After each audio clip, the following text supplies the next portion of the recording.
Welcome to prep up. And जैसा कि आप सब लोग जानते हैं, हमारा टीचिंग एप्टीट्यूड का क्लासेस शुरू हो गई हैं। और अभी हमने टीचिंग एप्टीट्यूड के 4 से 5 लेक्चर कंप्लीट कर लिए हैं। तो जो आखिरी लेक्चर था वो हमारा इफेक्टिव मेथड्स ऑफ टीचिंग पे था। और आज का वीडियो होने वाला है मेथड ऑफ टीचिंग पे। ठीक है। इसके साथ ही साथ आपका वर्ड हिस्ट्री का कोर्स भी आप ले सकते हैं। गौरव सर द्वारा यूट्यूब पे अवेलेबल है, वो भी आपका लॉन्च हो गया है। पॉलिटिकल साइंस के द्वारा भी आप दे सकते हैं, ख्याति मैम द्वारा लॉन्च हो गया है। ठीक है। और ये दोनों के दोनों आपके नेट के लिए बहुत इंपॉर्टेंट है। पेपर वन जो है आपका, पेपर वन जो टीचिंग एप्टीट्यूड है, आपका हायर एजुकेशन इंस्टीट्यूशंस है, रिसर्च मेथोडोलॉजी है। ठीक है। आपका डेआई है, डेटा इंटरप्रिटेशन है। ठीक है। इसके साथ साथ आपका एथमेटिक मैथ्स है। फिर आपकी लॉजिकल रीजनिंग्स है। ठीक है। फिर आपका इन्वायरमेंट है। तो ये सब हम आपको बहुत कॉम्प्रिहेंसिवली कवर कराएंगे ताकि आपको एक भी क्वेश्चन गलत ना हो सके। और कोशिश ये करेंगे कि आप को जो दिक्कत होती हैं वो प्रॉब्लम सॉल्व करने में, ठीक है, उसको अकॉर्डिंगली हम आपको पेपर करवाएं। इसके साथ साथ हम मॉक पेपर भी कंप्लीट करवाएंगे। ठीक है, हम मॉक भी करवाएंगे। और हम आपके पीडीएफ जितने भी आपको नोट्स हम जो करवा रहे हैं, इसके सारे के सारे पीडीएफ आपको आप हमारे टेलीग्राम ग्रुप सकते हैं। ठीक है। आपको बस टेलीग्राम ग्रुप पे जाके ज्वाइन नाउ करना है। ठीक है, ज्वाइन करना है तो आपको सीधे हमारे टेलीग्राम ग्रुप पे सब कुछ मिल जाएगा। ठीक है। तो प्लीज़ उसको ज्वाइन करें, इसके साथ साथ हमारे इंस्टाग्राम चैनल को भी ज्वाइन करें ताकि हम आपको सारी अपडेट्स किसी भी एग्जाम के रिगार्डिंगली जो हाई एजुकेशन इंस्टीट्यूशंस के लिए है, उसको हम आपको प्रोवाइड करा सकें। चलिए फॉरवर्ड मूव ऑन करते हैं। ठीक है। तो मेथड ऑफ टीचिंग में एक होता है टीचर सेंट्रल मेथड, एक होता है स्टूडेंट सेंट्रल मेथड। ठीक है। जो टीचर, अगर आपने प्रीवियस क्लासेस देखी होंगी तो हमने इस पे बहुत डिस्कशन किया है और बहुत बातें की है। तो ये थोड़ा ट्रेडिशनल मेथड होता है, कन्वेंशनल मेथड होता है कि टीचर अपने आप से डिजाइन करता है। टीचर खुद डिजाइन करेगा सिलेबस, टीचर टीचर खुद अपने हिसाब से प्लानिंग एंड फॉर्मेटिंग करेगा। लेकिन जो लर्निंग सेंटर्ड होता है, ये डिपेंड करता है अपॉन योर आउटकम। ठीक है। ठीक है, इसमें साफ साफ नॉलेज और प्लस प्रैक्टिकल एक्सपीरियंस एक्सपीरियंस पे फोकस किया जाता है। ठीक है। कि आप बच्चा जो है वो कितना उस नॉलेज को अपनी प्रैक्टिकल लाइफ में अप्लाई कर पा रहा है, कितना वो प्रैक्टिकल में अप्लाई कर पा रहा है, इस पे फोकस किया जाता है। ठीक है। तो ये दो चीजें हो गई। अब आते हैं टीचर सेंट्रल टीचिंग मेथड्स पे। ठीक है। इसमें देखिए, अब क्वेश्चन कैसे बनता है, पहले हम बात करते हैं क्वेश्चन कैसे बनता है। ठीक है, बाकी बातें हम बाद में करेंगे। पहले क्वेश्चन मतलब क्वेश्चन क्वेश्चन ऐसे बनता है कि आपको कुछ भी मेथड दे दिया, फॉर एग्जांपल अगर आपको ट्यूटोरियल्स दे दिया। ठीक है। ठीक है, ट्यूटोरियल्स के बारे में आपको प्रोज एंड कॉन्स दे दिए। ठीक है, 4 ऑप्शन दे दिए, तो उसमें पूछेंगे इसमें कौन से ट्यूटोरियल्स का से संबंधित नहीं है। ठीक है, ये आपको 4 स्टेटमेंट दे दिए, 1 2 3 4, और फिर यहाँ पे आपको ऑप्शन दे देंगे कि ये कौन सा मेथड से मैच करता है, कौन सा मेथड का ये एक फीचर्स है। तो इस टाइप के क्वेश्चंस आपके बनते हैं इस पर्टिकुलर टॉपिक के। ठीक है। तो चलिए आगे शुरू करते हैं। तो जो टीचर सेंट्रेड टीचिंग मेथड्स है, इसमें जो सबसे पहला मेथड आपका आएगा वो आता है आपका लेक्चर मेथड। ठीक है। लेक्चर मेथड एक ट्रेडिशनल मेथड होता है। ठीक है। जो इन्वॉल्व करता है टीचर के प्रेजेंटिंग फॉर्म इंफॉर्मेशन पे। ठीक है। और ये साथ साथ ये एक लेक्चर क्या होगा, एक वर्बल कम्युनिकेशन होगा, एक यूनि डायरेक्शन कन्वेंशन होगा कि मैं आपको ऐसे लेक्चर डिलीवर कर रहा हूँ, तो मैं एक यूनि डायरेक्शन शेयर कर रहा हूँ। ठीक है। इसमें मुझे नहीं पता चल रहा है कि आप कितने को समझ में आ रहा है, कितने को नहीं समझ में आ रहा है, या आपके अकॉर्डिंगली मैंने इस लेक्चर को फ्रेम नहीं किया है। मैंने सिंपल यूनि डायरेक्शनल वे में आपको शेयर किया है इस इन्फॉर्मेशन को। फिर होता है इंटरेक्टिव टीचिंग, इसमें दोनों पार्टिसिपेशन होता है, डिस्कशंस होते हैं, डिबेट्स होते हैं, ग्रुप डिस्कशंस होते हैं। ठीक है।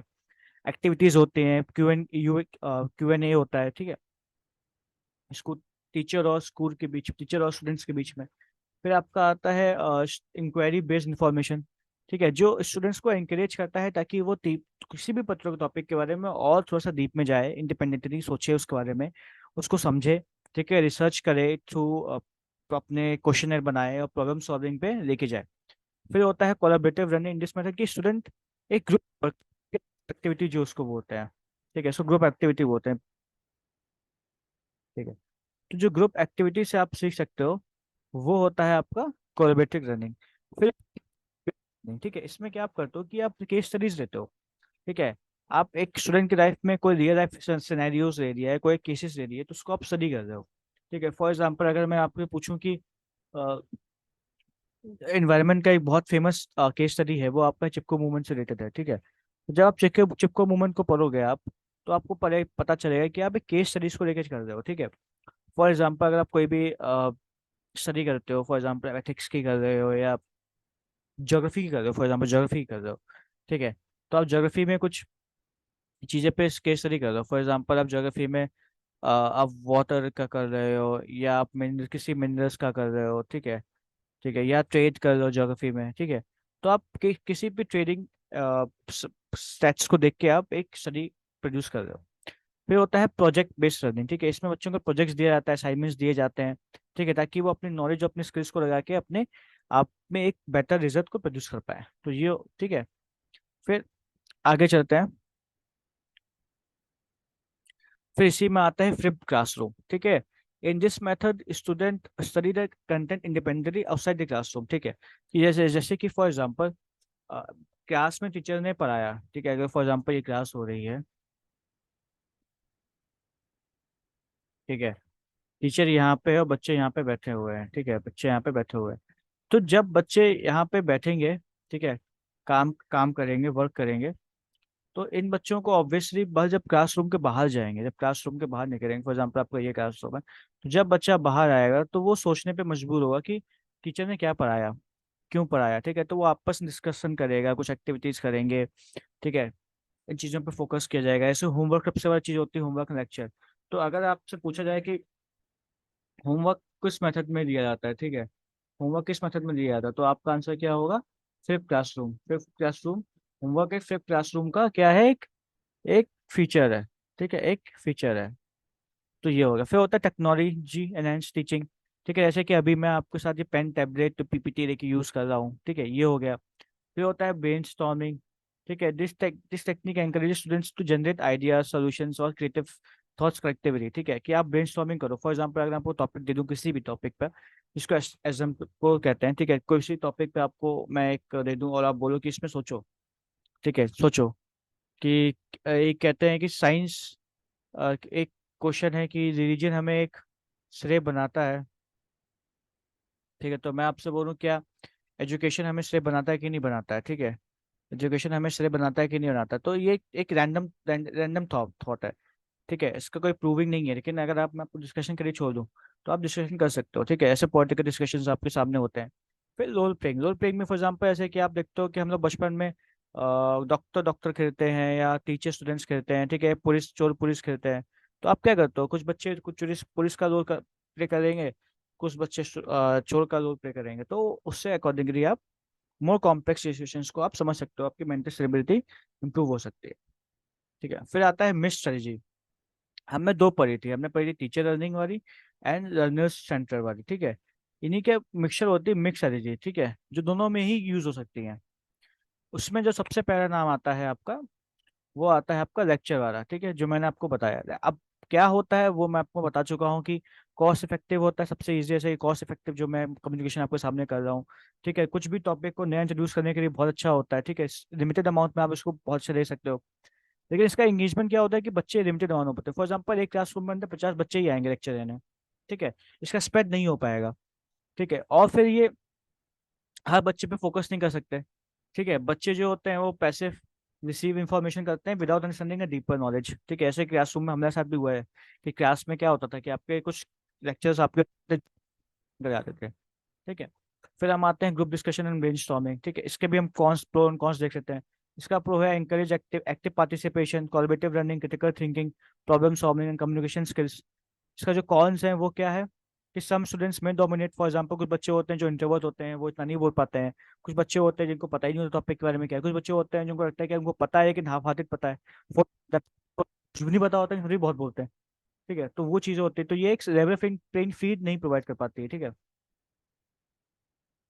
लेवल प्लेइंग फील्ड जो होती है आपकी, ठीक है, वो आपको प्रोवाइड नहीं कर पाती है। ठीक, तो इसी के आगे। ठीक है, तो जिन जिन बच्चों को प्लीज लेक्चर अच्छा लग रहा है प्लीज सब्सक्राइब कर दो यार। ठीक है, क्योंकि मेहनत लगती है इसमें। और बहुत ही जल्दी मैं कोशिश ये कर रहा हूँ कि आपका जो भी नेट का पेपर 1 है इसको मैं एक सीरीज में कन्वर्ट कर दूँ। उसका नाम है 10 का दम। ठीक है,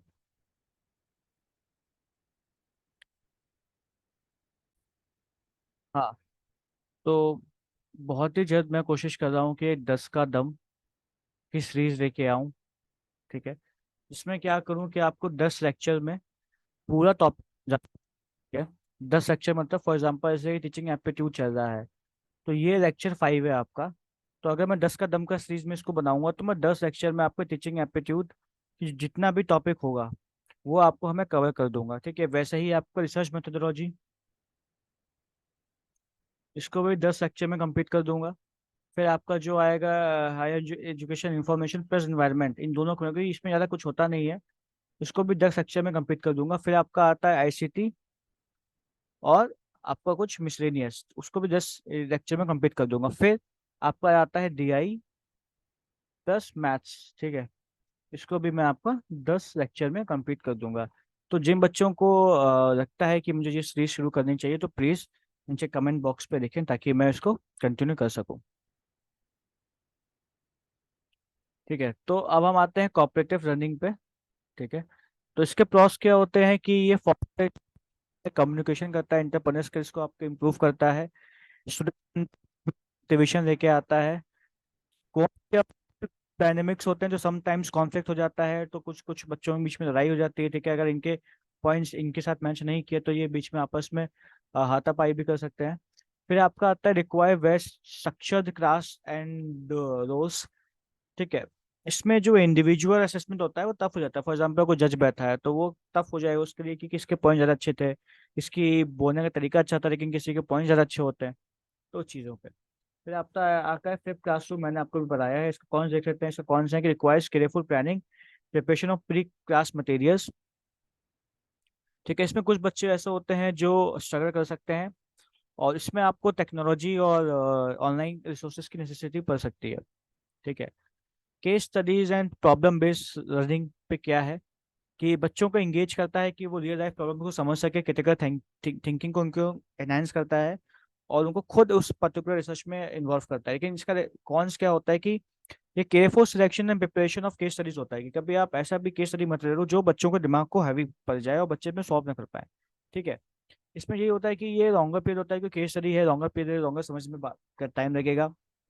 स्टूडेंट में कभी कभी क्या होता है कि स्टूडेंट को बैकग्राउंड, जैसे फॉर एग्जांपल अगर मैं ये केस स्टडी दिया, फॉर एग्जांपल अगर मैं किसी व्यक्ति विशेष की बात करूं, फॉर एग्जांपल अगर मैं एपीजे अब्दुल कलाम जी की बात करूं, तो उनकी अगर ये लाइफ की टाइमलाइन है। ठीक है, उनकी उनकी अगर ये लाइफ की टाइमलाइन है,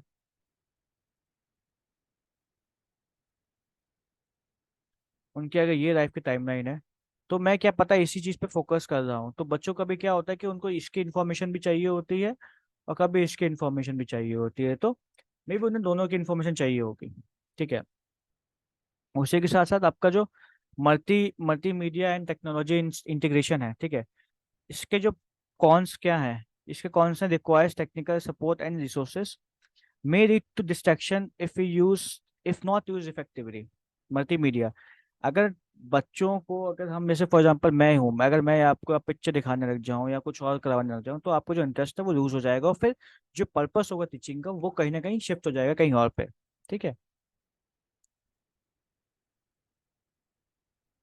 चलिए आगे बढ़ते हैं। फिर आप फिर आपका आता है ट्यूटोरियल्स। ठीक है, तो ट्यूटोरियल्स का जो प्रोज एंड कॉन्स होते हैं, ट्यूटोरियल्स क्या होते हैं, मैंने आप लोगों को पिछले क्लास में बताया था कि जब हम क्लासरूम के अलावा एक्स्ट्रा क्लासेस लिए जाते हैं उसको ट्यूटोरियल्स बोल देते हैं। ठीक है, इसमें क्या होता है कि फोकस अटेंशन होता है, जनरेट मोर आइडियाज।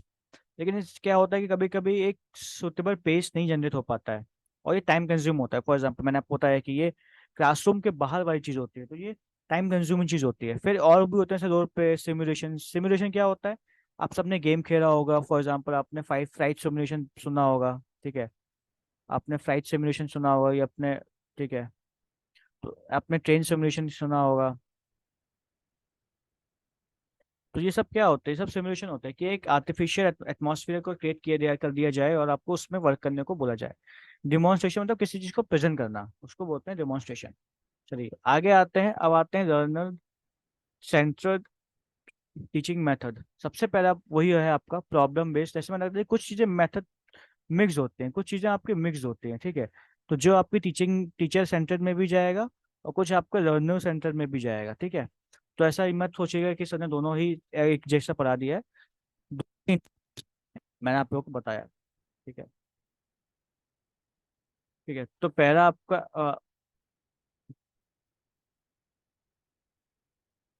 ठीक है। let me take this, ठीक है, हाँ।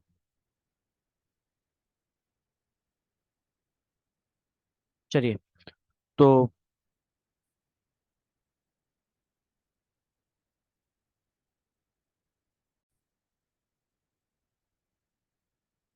ठीक है, तो अब आते हैं प्रॉब्लम बेस्ड लर्निंग पे। इसका जो कॉन्स है वो है requires well design and relevant learning. ठीक है, आपको एक वेल डिजाइन टाइम टेबल बनाना पड़ेगा, वेल डिजाइन आपको सोर्सेज कराने पड़ेंगे, प्रॉब्लम्स डिफाइन करनी पड़ेंगी, उसको भी सेंसिबल प्रॉब्लम्स होनी चाहिए, नहीं कि आप कुछ भी प्रॉब्लम्स बना रहे हो।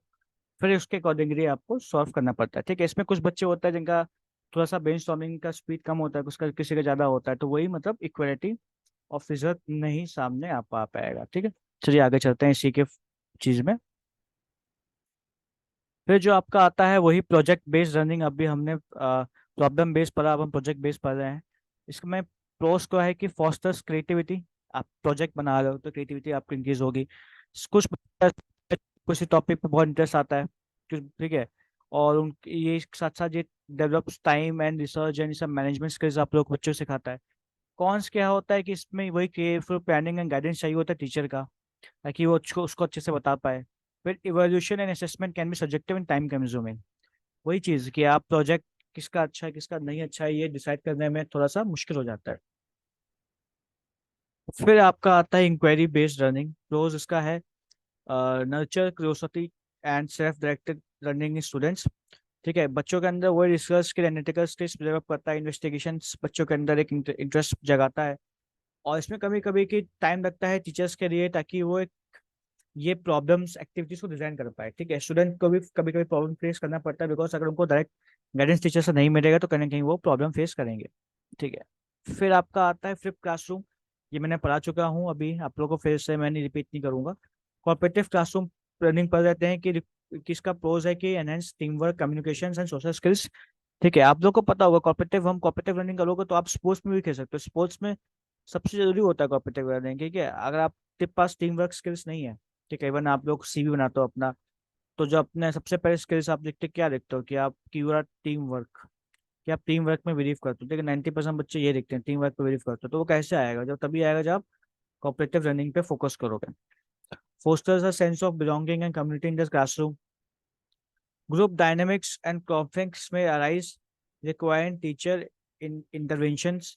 Assessment of individual contribution within a group can be a challenging. ठीक है, फिर वही रोल प्ले एंड सिमुलेशंस मैंने आप लोग को बताया था। ठीक है, कि इसका जो प्रोज होता है कि offers experiential learning opportunities that deepen understanding, engages student emotionally और कहीं ना कहीं एम्पैथी डेवलप करता है। ठीक है, ये किसी भी व्यक्ति के अंदर एम्पैथी होना बहुत जरूरी है। ठीक है, अगर आप एम्पैथी नहीं डेवलप करोगे, सिंपैथी का हायर वर्जन होता है एम्पैथी, अगर आप लोग को पता होगा। ठीक है, तो पहले सिंपैथी होगा, फिर आप किसी के अंदर एम्पैथी डेवलप करोगे। ठीक है, और एम्पैथी डेवलप करना एक इतनी आसान चीज नहीं होती। ठीक है, किसी व्यक्ति के अंदर एम्पैथी है तो मतलब वो व्यक्ति बहुत एक हाई सेंस ऑफ वैल्यूज का है। ठीक है, वो उसको उसको पता है सही गलत क्या होता है। ठीक है, तो वो डेवलप करना इतना आसान नहीं होता है। सम स्टूडेंट्स इसमें अनकंफर्टेबल हो सकते हैं रोल प्ले करने में, क्योंकि वो शाय होते हैं, जैसे मैंने बताया इंट्रोवर्ट होते हैं। इसी के साथ साथ कोलैबोरेटिव लर्निंग हमने पढ़ा है कि कुछ स्टूडेंट्स होते हैं जो जिसको डिफिकल्टीज फेस करनी पड़ती है। ठीक है, शेड्यूल जो होता है, और कुछ बच्चे होते हैं जिनके आपस में बनते नहीं है। फॉर एग्जांपल अगर ए है उसके आपस में बी से नहीं बन रही है। ठीक है, तो वो चीज़ें मैच मैच कर सकती है। कि इसके प्रोज होते हैं कि सब एक लर्निंग एनवायरनमेंट को एक प्रोड्यूस कर देता है। ठीक है, communication skills and personal skills को भी इम्प्रूव करता है। तो देखिए ये जो है ये जो टॉपिक है ये बहुत ही, मैं बोलता हूँ, सब्जेक्टिव टॉपिक है। और इसमें अगर आपको कुछ समझना नहीं है, आप, मुझे लगता है कि इतना आपके पास सेंस है कि आप इस इजली इसको आप समझ सकते हो। ठीक है, इसमें कुछ भी मतलब हार्ड नहीं है। ठीक है, कुछ भी हार्ड नहीं है। तो आपको एक बार इसकी रीडिंग मारनी है। ठीक है, एक बार इसकी जो रीडिंग्स होंगी वो आप मार लेना। ठीक है, ताकि आपको अंदाजा हो। ठीक है, थोड़ा सा सेग्रीगेट करना में थोड़ा सा आसानी हो जाएगी, और कोशिश ये करना है कि प्रोज एंड कॉन्स पढ़ने से पहले खुद उसको एक बार एनालिसिस करना, ताकि आप लोग खुद समझ पाओ कि इसके क्या प्रोज हो एंड क्या कॉन्स हो सकते हैं, ठीक है। इस इस वीडियो की पीडीएफ आपको टेलीग्राम ग्रुप पे मिल जाएगी, ठीक है। इस वीडियो की पीडीएफ आपको टेलीग्राम ग्रुप पे मिल इजीली मिल जाएगी, ठीक है। और अभी इसमें दो टॉपिक बाकी हैं। एक आपका ह्यूरिस्टिक रनिंग होता है, ये आप सबको पता है, ठीक है। ये इंपॉर्टेंट है, ये आता ही आता है आपके एग्जाम में, ठीक है। इस पे हम लोग नेक्स्ट वीडियो में कवर अप करेंगे, ताकि ये वीडियो आपका शॉर्ट में रहे और ज़्यादा आपको पास टाइम भी नहीं होता, ठीक है। तो मैं अभी भी फिर से वो को बोलूँगा कि जो लोग नेट की प्रिपरेशन कर रहे हैं, उनके पास अच्छा मौका है कि वो हमसे जुड़ सकते हैं, ठीक है। और उनको कोई भी हेल्प चाहिए, किसी भी नोट्स चाहिए किसी भी सब्जेक्ट से, तो वो हमसे जुड़ सकते हैं। वर्ल्ड हिस्ट्री की क्लासेस शुरू हो गई हैं, जैसे कि मैंने आप लोगों को फिर से बताया। वर्ल्ड हिस्ट्री क्लासेस शुरू हो चुकी हैं। पॉलिटिकल साइंस की क्लासेस ख्याति मैम दे रही हैं, ठीक है। पेपर वन में आपको करवा ही रहा हूँ, ठीक है। इसके अलावा अगर आपको किसी भी चीज़ के पीडीएफ चाहिए, ठीक है, इन सारे पीडीएफ तो आपको मिल ही जाएंगे। और आपको प्रीवियस ईयर के के नोट्स चाहिए, या आपको कोई बुक स्टैंडर्ड बुक्स के पीडीएफ चाहिए, तो आप प्लीज़ हमारा टेलीग्राम चैनल जो पेपअप है, प्लीज़ उसको आप ज्वाइन करिए, ठीक है। ताकि आप इजीली हमसे मिल सके। हमारा इंस्टाग्राम चैनल भी है, ठीक है। जो हमारा इंस्टाग्राम है वो है पेपअप विद अस,